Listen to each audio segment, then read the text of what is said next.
Hi book lovers, it's Jenny at Julia Baby Jen's Reading Room. Will you still love me when I'm no longer young and beautiful? Okay, this is my Winter Reads Recommends. These are the books that I think would be great to read during winter. This is not, there's probably dozens more I can come up with, but I tried to make a kind of a versatile list that I think that if you haven't read yet, would be great to read this winter. Let's get started on this list. First I have the Gone series by Michael Grant. This is actually the last book in the series, Light. Any of these books I think would be great to read. This is one of my favorite series. They're fun, quick reads. They are a little dark, but it's just such a fabulous series. I really recommend it. And the whole series would be great to marathon this winter. Basically, the premise of this one is that it's a small town in California, random, normal day, all of a sudden, in the blink of an eye, everybody above the age of 14, or is it above 15, disappears. All that's left in the town is the animals and all the kids under the age of 15. And they're stuck under this huge dome, and basically the whole series is them trying to survive, well as a lot of strange things start happening to the kids. Some of them start developing abilities, and there's just all kinds of weird stuff going on. So it's just a really imaginative series. Next, I recommend Fire by Kristen Kishore. And honestly, Graceland would be a good one too, but Fire really makes me feel I just think this would be a great one to read. It'll warm me up a little bit too, but I love this fantasy book. This is a standalone book, although Graceland takes place in the same world, but there's only one character that is in both books. So it doesn't really matter if you read Graceland or Fire first, or if you only read Red and not the other. The third book, Bitter Blue, you don't want to read that until you've read both of these. I haven't read Bitter Blue yet, but this one I think is a great read. Really, the synopsis of this is really hard to explain. It's a really strange world.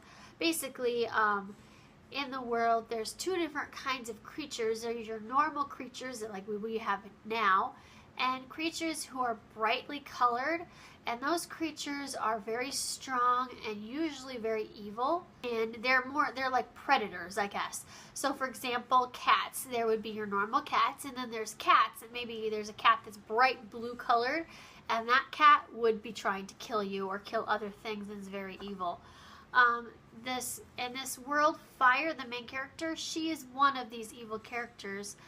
She is the only known human that is of this species, and so she has bright red hair, and that's basically she is very deadly and very strong. Her father is I believe king, or really high up in politics, so she's kind of like a princess, but she doesn't have many friends. No one really trusts her, and she ends up in this huge there's this huge conflict going on, and she ends up in the middle of all of it. So it's a really interesting read. I really liked Fire, so I really recommend this one. The next book I recommend is Ready Player One by Ernest Cline. I do not have a copy of this book. I read it from the library, but it is a really unique book. I think it's one of those books that just about everyone will like. It's a dystopian, but there's a lot of sci-fi gamey technical things going on throughout the story. Basically, it's about the world has now basically everybody lives kind of in cyberspace. There's a normal world, but the normal world is so bleak and so horrible that people escape basically living their lives online. Like you go to school online, you go to work online, just everything is done in this cyber world. There was a famous gamer who created basically the world that they live in. And there's a rumor or a legend that within this world he created, basically he had some kind of a treasure. And you have to find the clues to solve this treasure. And people over the years have tried and nothing's ever come of it. Well, basically the main character in this stumbles across the first clue and actually solves it. And so basically there's this race. There's him and basically this evil person who is trying to reach the top, and whoever wins the treasure wins all this money and basically will win power over this whole cybernet world. So it's just a regular kid. I think he's like 15, 16 years old, but he's very smart. And it's full of 80s references because the guy who created all this was really fascinated with the 80s. So it's just really fun seeing all that pop culture stuff intermixed with this sci-fi futuristic world. And it's a really good book. It's totally hooks you. It's a great book to read. Next series I recommend is the Septimus Heap series by Angie Sage. I do not have the last book. The first book is Magic. And I'm just going to read the blurb on the back, basically tell you what it's about. It's a little more MG. It's fantasy. It reminds me a little bit of Harry Potter, especially the early Harry Potter books. If you liked Harry Potter, you'll probably like these. Septimus Heap, the seventh son of the seventh son, disappears the night he is born, pronounced dead by the midwife. That same night, the baby's father, Silas Heap, comes across an abandoned child in the snow, a newborn girl with violet eyes. The Heaps take her into their home, name her Jenna, and raise her as their own. But who is this mysterious baby girl, and what really happened to their beloved son Septimus? So basically, it starts off at the beginning of the book with this whole thing going down where their son is born. He's supposed to be very powerful because he's the seventh son of the seventh son. And then the midwife declares him dead and rushes him out of the house so quickly that no one's really sure what really happened with that. The parents presume he's dead, but his father wasn't home when it happened, and he's not convinced that his son is dead. Meanwhile, that same night, he's out and about outside of their walled city, and he finds a newborn baby girl in the snow. So he picks her up and takes her home, and his wife falls in love with her. Their son has died, and everybody assumes they're having a child. They just pretend that this baby girl was the child that she delivered, basically because they realize that that she's not safe. That obviously someone was trying to kill her, and so she's important somehow, and so they basically save her. And so then it flashes forward 10 years later, when the girl Jenna is 10, and things start happening, and things get kind of crazy. I can't tell you a whole bunch more without you figuring it all out, although it isn't hard to figure out the story. It isn't hard to figure out because it's MG, but it's still a really fun series. The whole thing all the way through is just so much fun to read. And they're really fun, quick reads, and yeah, I really recommend this one. The next one I'm going to recommend is the Unearthly series by Cynthia Hand. I have the first book, Unearthly, and the last book, Boundless. The second book is Hallowed. I do not own that yet. This is an angel series, a fantasy, paranormal, really wonderful series. Probably my favorite angel series. I loved these books, and I have not met anybody who read them who didn't love them. They're just so much fun to read, and they're just amazing books. So yes, I definitely recommend these. Next on my list is Something Strange and Deadly by Susan Dennard. I do not have a copy of the book. This one is a really interesting book, and I have not read the last two yet, which I really need to because I loved this book. This is a steampunk slash zombies book, and so it's historical, and you've got all that steampunk fun stuff in it. I felt, though, it was more historical than steampunk, meaning there wasn't as many crazy, weird inventions. There was a few things, but for the most part, it felt more the historical factor and then the zombie factor. And it's a little more of a paranormal type of zombie, so it's not like some zombies that are like some dystopian zombie story. And it's just really interesting. And the main character in it is so awesome, so spunky, as most steampunk main characters are. And it's just a really fun read, so I recommend that. Next on my list is the Throne of Glass series by Sarah J. Maas. Really wonderful fantasy. This is the second book, Crown of Midnight. I do not own the first or the third book yet, but it is a really long series. The only thing that I have with recommending this series is that the first 3 books are out and there's 3 more still to be released. So if you're like me, it's kind of hard sometimes because you have to wait so long between sequels, but at the same time, this series is worth all the waiting. The first book, Throne of Glass, I really enjoyed. The second book, Crown of Midnight, blew me out of the water. It's just so amazing. There's also a whole bunch of novellas on the series, and I think there's 4 or 5 prequel novellas, and I do recommend reading those before you read Throne of Glass, because it just gives you so much good backstory on Celaena, and she is just the most awesome character. So basically, this story, Celaena was orphaned. She lives in a world that has been overthrown by an evil king. And he's basically suppressed all magic and fairies and anything in the world. So a lot of people got their land stripped and lots of bad things happened. Her family lost everything. She was orphaned. The king of the assassins, Anderland, I think is his name, he basically adopts Celaena and trains her to be an assassin. And she becomes the most powerful assassin in the land. And she basically does all his dirty work. And she's at the same time feared and revered. She has a really, she's just such an interesting character because she's not really a good guy, I guess you could say, a good girl in that way. She's killed people. Granted, most of the people she's killed were also pretty evil, but, you know, she's basically a hit girl. And then at the same time, she's a little bit vain. She's really into fancy clothes and fancy dresses and just very, very much that way. She's very beautiful. But the books are all about her learning more about herself, more about this kingdom, and the possibility of overthrowing this evil king. So it's really an interesting series. I love it. I love the characters. I love the whole world. It is so good and so worth reading. Next on my list is Entwined by Heather Dixon.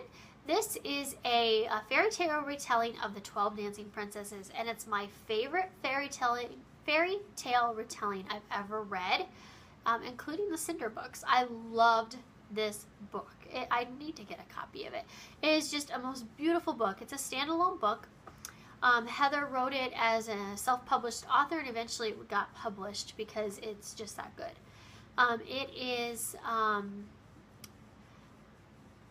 It's basically the main character is the oldest of the 12 princesses. Her mother has died and they're all in mourning, and their father does not allow them to dance. They all love to dance and party and have balls and all that kind of thing. This obviously takes place in kind of a fairy tale historical type kingdom. Throughout, they find this secret world that her mother had lived in, and they go there every night and dance. You can see the similarities between this and the fairy tale, but it takes it a step further, and I really loved how just how beautiful the whole story is. You get totally caught up in it. The evil character is one of the most evil characters I've ever read. Really scary, and it was just such an amazing read. It seriously made me want to put on a ball gown and go dancing in the forest. And I'm not that type of girl at all, but it just made you feel like that. So it was just an amazing read. I really recommend this one. Really good magical book.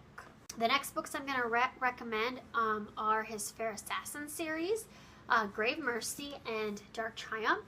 The last book, Mortal Heart, just recently released. I have not read it yet, but I do recommend these.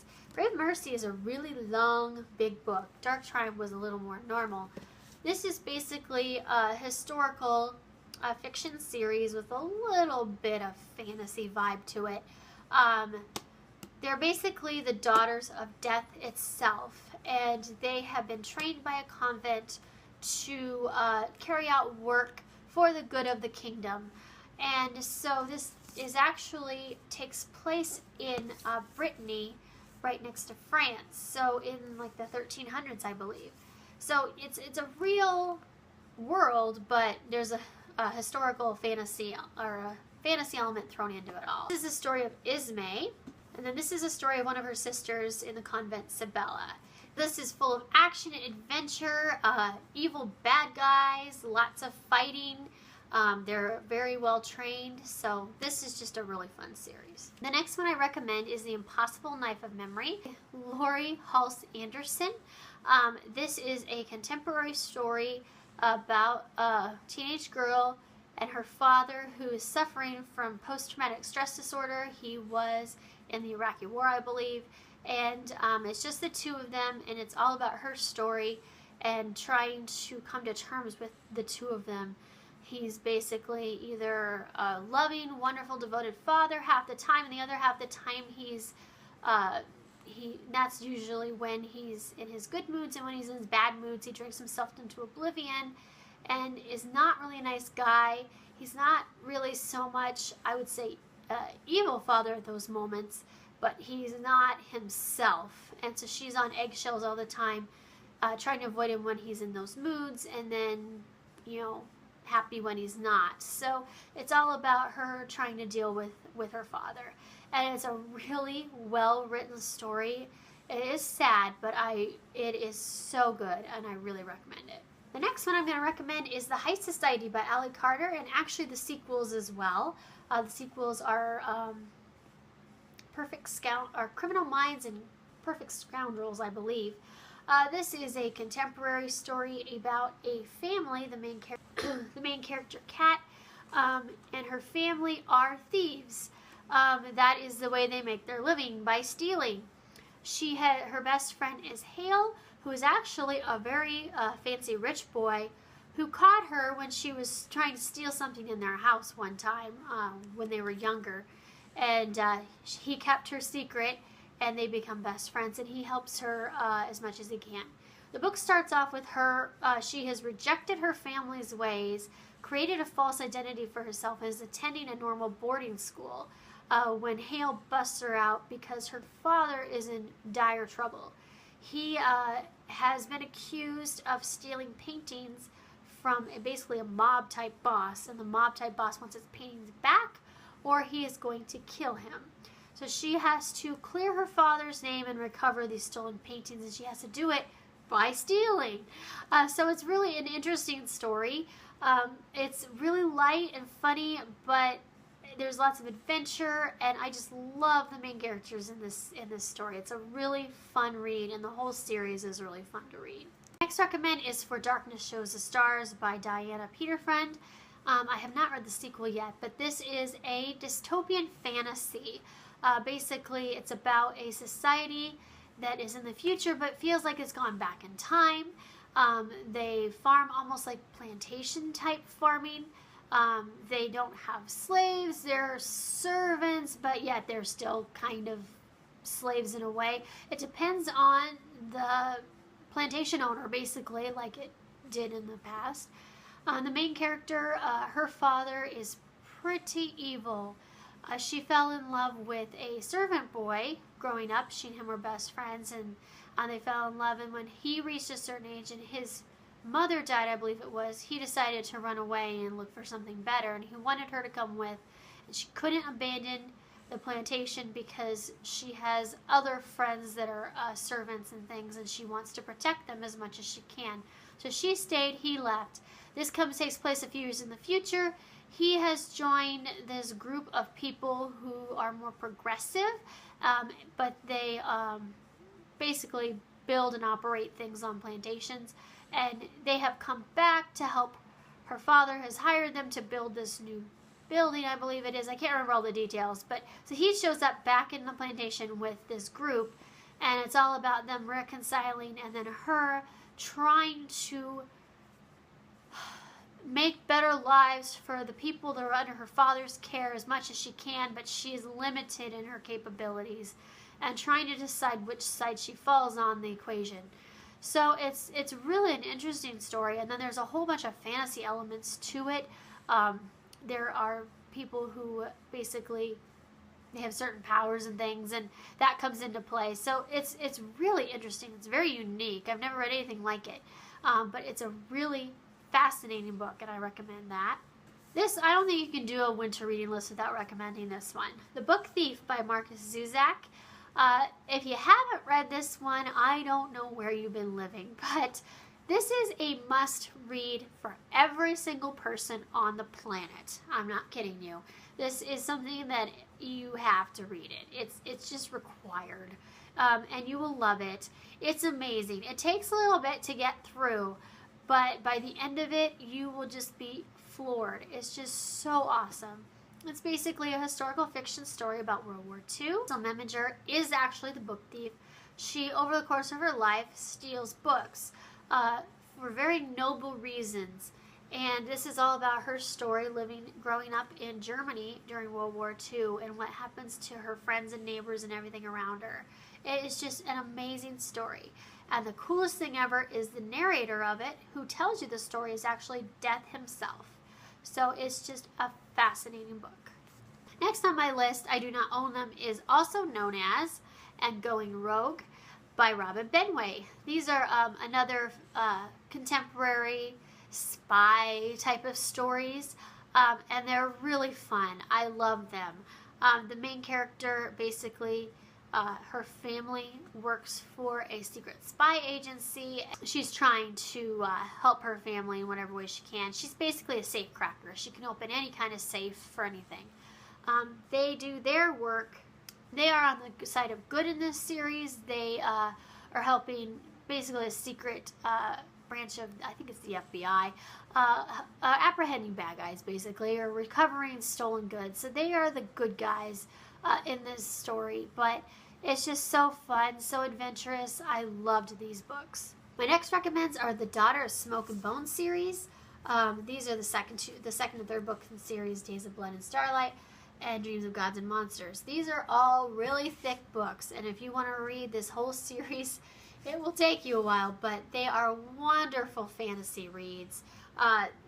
I seriously think this could be my favorite book of 2014. It's really high up there. I loved this book. Basically about demons and angels. It's really wonderful fantasy, and it's hidden within our own world, which I always love stories like that. The first book, Daughter of Smoke and Bones, takes place in Prague, and then, of course, the alternate heaven world. And it's all about main character is Carew, and she is just an amazing character. The characters in this are just fantastic. Amazing. And the world building is great. The action adventure, it is very dark at times, but it has moments of lightness, and it's just one of the best fantasies I've ever read. My next recommend is The Name of the Star by Maureen Johnson. This is a contemporary suspense story that takes place in London. It's about the main character, I can't think of her name, but she is a 16, 17-year-old girl who lived in New Orleans and has moved to London. Her parents got jobs in London, and she is attending a boarding school there. They are, I believe, teachers, but they're teaching in a different school, and she didn't want to attend the same school they taught at for obvious reasons, so they sent her to a separate boarding school in London. And in the midst of all this, it starts out kind of contemporary with this whole thing. It takes a little while for it to get going, but in the midst of all this, there is a crime spree going on. The killer is following the patterns of Jack the Ripper and is actually making his kills exactly like Jack the Ripper did. The freaky thing is, though, that in London, I don't know if you know this, just about everything is there's cameras everywhere. So when there's a crime, they most of the time can catch it on camera because there's cameras everywhere in London. You're always watched. They themselves are not showing up on the cameras. So there's this spooky element to the whole thing as well, and it's very creepy. She ends up in the middle of this mystery, which is kind of strange, but she does. She ends up in the middle of this whole thing, and you're genuinely scared for her life. At the end, I was... Yes, it's very suspenseful. I was genuinely worried for her. So this is a really good suspense read. My next recommend is a Shadow and Bone series by Lee Bardugo. This is the second book, Siege and Storm. I haven't read the third book yet. This is a fantasy, kind of a Russian style fantasy, which is interesting. I liked that whole element to it. I really love this fantasy. It's so much fun, and the main character in this is awesome, and it's just a really fun fantasy. I really recommend it. All Our Yesterdays by Kristen Terrell. This is one of the best time travel books I've ever read. It's a standalone, which is kind of fun, and basically it's sort of a dystopian mixed in with the sci-fi. The main characters, there's two main characters, Marina and M is from the future. And we start off with her in the future, locked up in a cell, and she finds a note hidden in her cell that her future self has written. And it's basically a list of things they're trying to stop this evil guy called the Director, is who she calls him, who is in charge of this time travel machine that the government is taking control of, and now the government has control of everything, and it's just horrible. And so she wants to stop the Director from ever getting a hold of this time machine. So she's tried different things in the past, and so she's got this long list of things she's tried, her future self has tried, and crossed off when it didn't work. And finally, the note she gets says, you have to kill him. So she has to go back in time and kill the Director. And you find out that this is easier said than done by so many different ways. And then the other side of the story is told by Marina, who is in the past, and she's very important to this whole thing. So you find out how it connects as it goes on. At first it doesn't seem like any of this connects, but it does. And it's so wonderful. I loved this story. The romance is amazing. It's very high stakes, very intense read. I really recommend this one. The last books that I recommend reading this winter is the Darkest Minds trilogy by Alexander Bracken. This is an amazing trilogy. I just finished In the Afterlife last night. So I finished the whole trilogy, and it is amazing from beginning to end. I loved it. This takes place in a future where a virus has come about, and basically it either kills children or they start developing abilities between the ages of 7 and 11. And there's all different kinds of abilities they develop, and some of them can be quite deadly. And so the adults in the government are, of course, scared of these kids, so they lock them up in basically concentration camps where it's horrible for them. The book starts several years after this has all gone down. They're still in these concentration camps. The government has told the parents and the public that they're going through some rehabilitation program to rid them of their powers or make them less lethal. The government has used all kind of propaganda to make it seem like these kids are basically evil creatures and need to be rehabilitated before they can come back to society, which is all a big lie. Huge lie. The President Gray, is very corrupt. His wife is a top researcher and runs one of these camps. And she is trying to develop basically a cure for this disease. So they're on opposite sides, but she's not a really good person either. The main character in this is Ruby. Each ability is marked by a color name. So there's red, orange, yellow, green, and blue. Red being the most powerful, orange, yellow, and so on and so on. Reds can create fire, and basically they've been told that all reds have been destroyed because they couldn't do anything with them. Oranges is what Ruby is, and they have mind control. They can take over a person's mind, basically brainwash a person, that kind of thing. Oranges are just as dangerous as reds in this society, and usually they do not survive, or they're locked up so tight that nothing happens. When Ruby's taken to the camp, she figures this out, and she makes them all think that she is a green. Greens can control technology, and so she is hidden in the green group of kids, and no one knows that she's really an orange. The book starts off with her actually able to escape the concentration camp. There is a group of people called the Children's League, who you're not really sure if they're good or bad, but they are all about freeing the children. The world outside of camp is crazy. They're all very wanted. There's adults that basically hunt kids down who are wanted, and they get like $10,000 for turning them back in. So it's a scary, crazy world. The people who live outside don't have very much. They've closed off all the borders. There's no contact from the outside world. So the foreign community has no idea what's going on. As far as anybody knows, America is the only one who has this virus. So they've been closed off from the rest of the world, and it's just unbelievably crazy. What I love about this series is the characters. They're amazing. You will love these characters.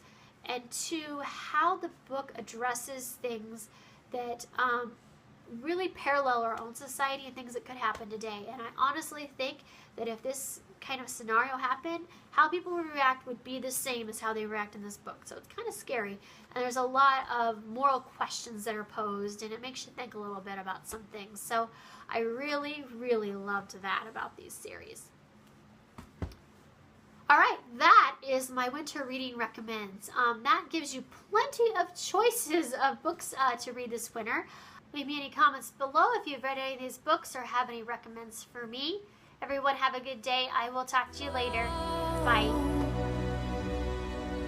Dear